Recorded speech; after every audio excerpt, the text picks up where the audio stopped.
What led you to become an advocate of the classical liberal or free market point of view? To some extent, a rejection of socialist views. I would reject those. Sorry. Can I just interrupt? The way we're hoping to actually do the final programme is not to actually have the interviewers' questions in it. And so what we're hoping to have is interviewees actually sort of incorporating the question and the answer. Yes, please. That would be great. Thanks very much. I should have said that earlier. Shall I repeat that? Okay. What led you to become an advocate of the classical liberal or free market point of view? Support for the free market point of view depends basically, I think, upon recognizing that in terms of Western Europeans, there is really not much alternative because they are not disposed to have their lives organized for them by some sort of bureaucracy or even on the basis of some sort of democratic majority. They are essentially individualists, and individualists mean being independent, making one's own judgments in terms of one's own tastes and desires.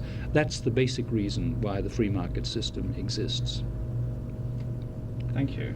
What are the main components of contemporary free market thinking? Individualism is certainly the most important one. Free market thinking has basically a very long history, and the basic bit of its history really is the Christian religion. The Christian religion emphasizes that each individual is important in himself or in herself. And this is in contrast to, I suppose, most religions in which the desires of individuals in this life in particular are regarded as relatively frivolous and trivial. In Christian terms, human life is a challenge or a pilgrimage, and the free market that has emerged in Western Europe in the last 300 or 400 years basically depends upon that conception of life as an individual challenge, in which the point of it is how you respond to the challenge rather than how you succeed in doing this, that, or the other. Thank you very much. To what extent is the term Thatcherism a useful description of these ideas? And how far were they carried out under the Thatcher government? I think it's quite a good description of these ideas. The point about Thatcherism is that it is a version of conservatism, and it's very English.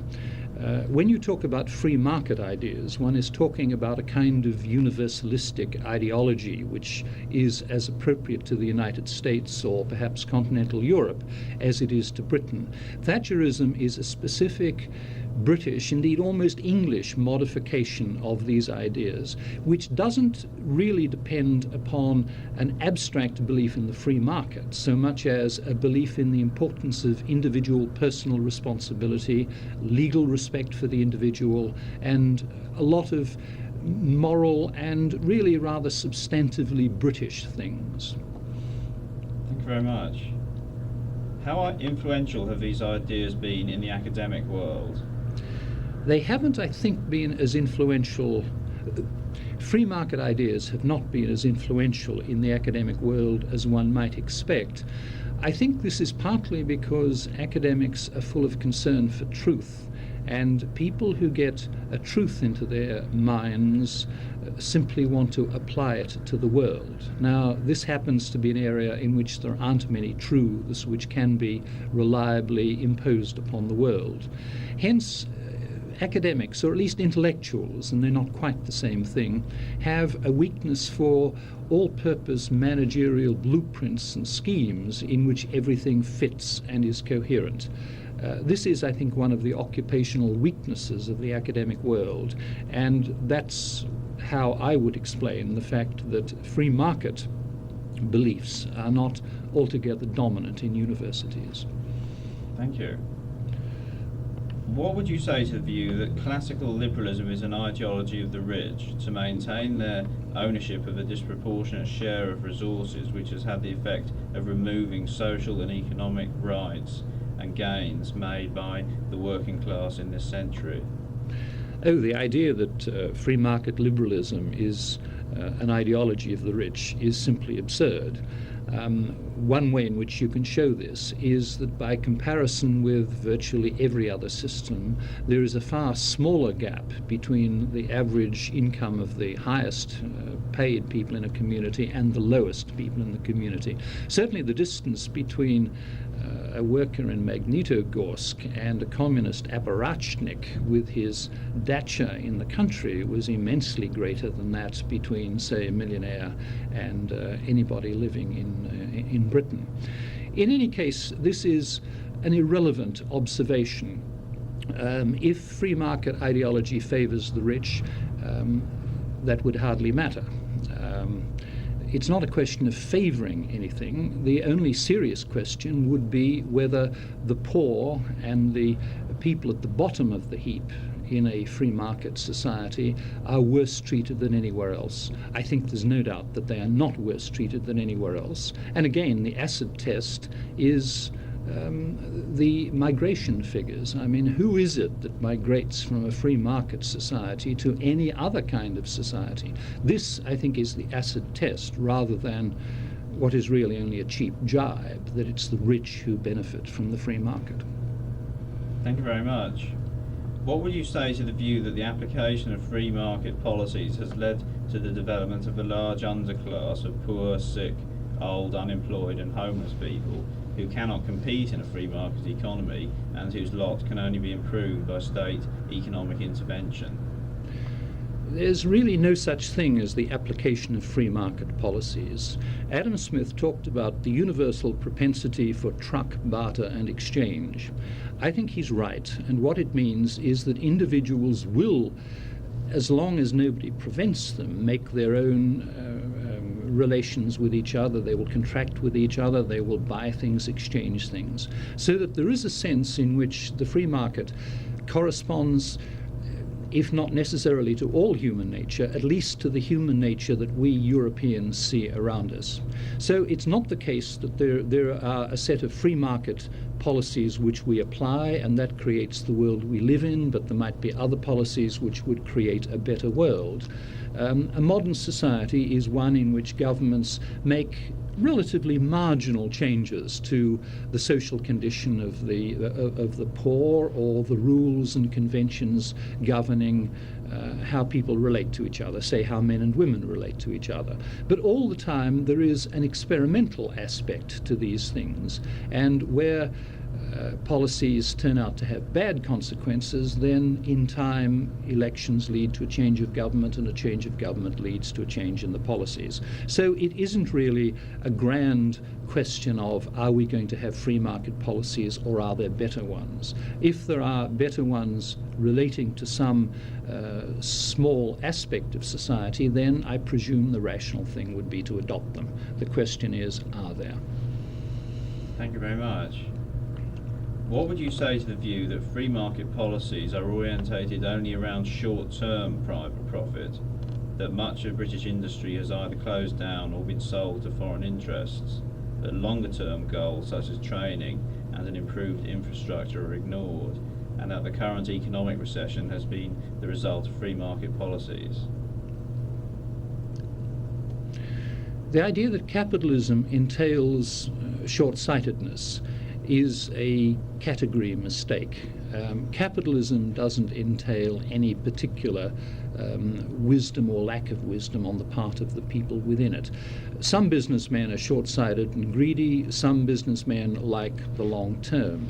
The suggestion that, say, British industry operates on a very short time frame is often made by contrast with what they do in Germany and possibly in Japan, where they appear to operate on a rather larger time frame.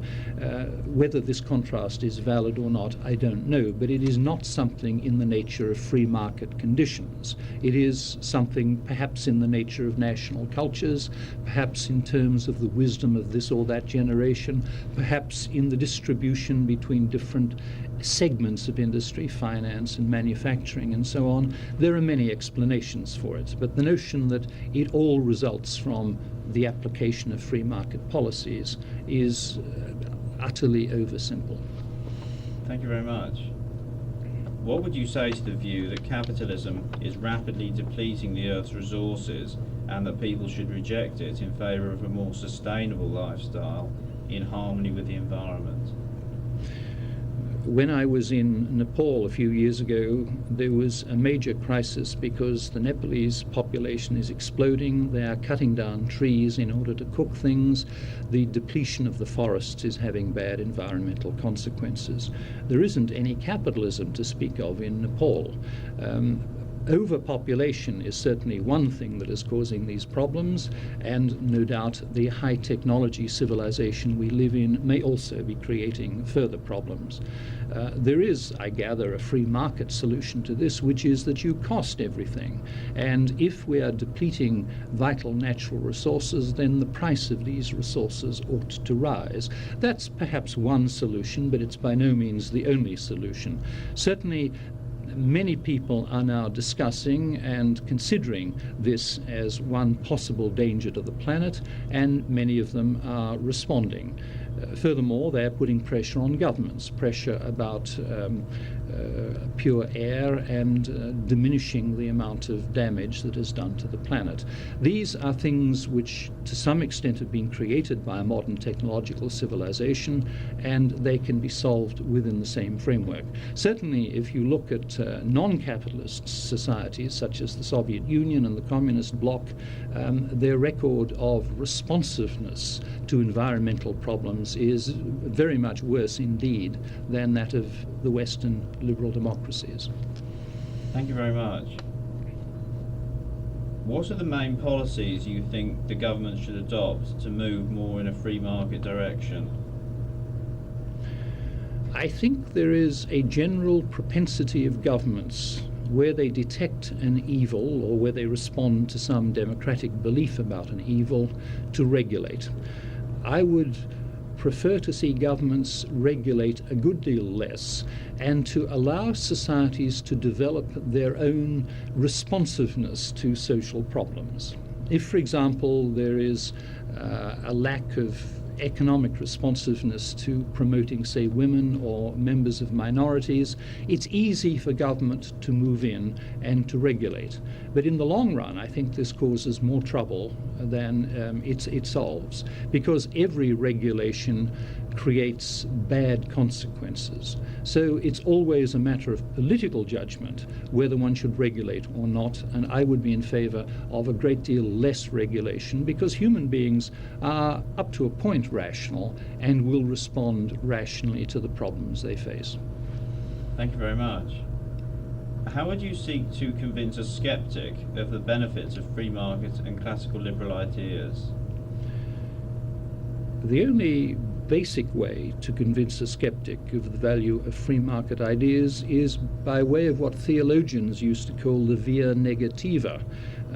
Simply, the question becomes, what system works better? Capitalism, in a sense, is the only game in town. There have been a number of attempts to set up alternatives, but none of these alternatives look any better. The point, obviously, is that capitalism allows human beings to express their desires and to act in terms of what they believe and what they think, and that's reflected in the market. Human beings are, in many respects, rather unlovely creatures, and hence a capitalist civilization contains many deplorable aspects. We must respond to those morally and occasionally politically, but we must not identify the problems of the human condition with the problems of one particular social system. Thank you. Can I just ask you one more question? Sure. If you don't mind, thanks very much. How far would you base your point of view on rights, on individual rights, and how far would you link such areas as, for example, freedom in everyday social life, for example, freedom to view pornography, with economic liberalism? Or would you say that these are not connected? I myself don't have much time for rights. Clearly the right to life, liberty and the pursuit of happiness is an important way of stating how important individual freedom is. But any vocabulary gets corrupted in time, and I have no doubt that the vocabulary of rights has been totally corrupted until it becomes simply an easy way of stating a demand. I think that many of the rights of free speech and so on have been pushed to absurd lengths. In Canada recently, there was a demonstration for the right of women to strip to the waist along with men. I'm sure it was a very popular demonstration, but the idea that this has any serious connection with freedom is totally absurd. So I think freedom is important, but no vocabulary in which we express the desirabilities of freedom should be made into a fetish. Great. Can we just ask one more, actually? In one of your essays, you spoke about the politics of guilt and how guilt was created culturally, and how free market ideas and Thatcherism specifically are a rejection of that. I just wonder, could you perhaps clarify how that process, what that process was, and what it and how it occurred? I think that one of the ways in which socialism and anti-market policies are promoted these days is by emphasizing the responsibility of each individual for the poor, so that compassion for the poor and the underprivileged has become a kind of piety. It's replaced all those religious pieties of the past, and we now demonstrate that we have a good heart by the amount of compassion we express with our lips, but usually only with our lips, towards the poor. The emphasis on this then leads people to feel guilty, but the guilt is satisfied by, it can be dealt with by curiously symbolic ways, by voting, for example, for social democratic parties. Now, that connection between guilt and voting for socialist policies is an irrational connection. It is therefore very important, I think, to bring out into the open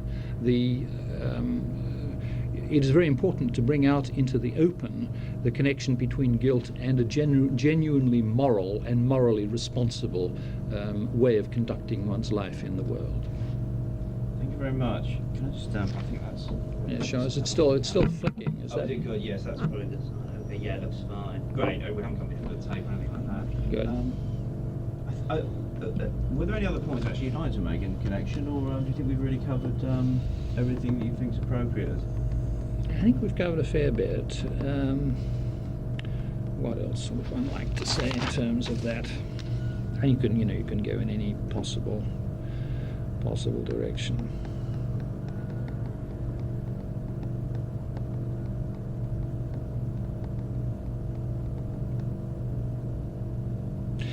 I think an important point is the idea that governments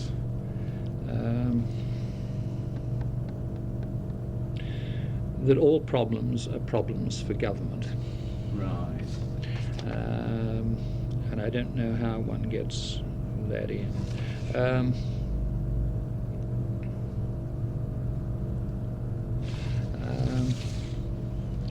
The idea that free market policies are responsible for what happens in the world depends upon a remote assumption, and that is the assumption that all problems are ultimately problems for government. Now, it seems to me that government has a very limited brief. Its brief is really to keep the peace and to sustain justice, where justice simply means the ordinary rules which allow individuals to pursue their own projects. Beyond that, nearly all problems are problems for individuals. They may, of course, be personal problems, or they may be, in some sense, collective, in that the Boy Scouts or some philanthropic organization may direct its attention to this or that problem. But the assumption that everything must be done by the government moves us steadily, bit by bit, towards an ultimate situation of despotism in which human beings are understood simply as creatures having needs to be managed, and that is the ultimate irrationality. It's that contrast that needs to be made when one discusses free market policies. Right. Thanks very much. Okay. Great. Of course.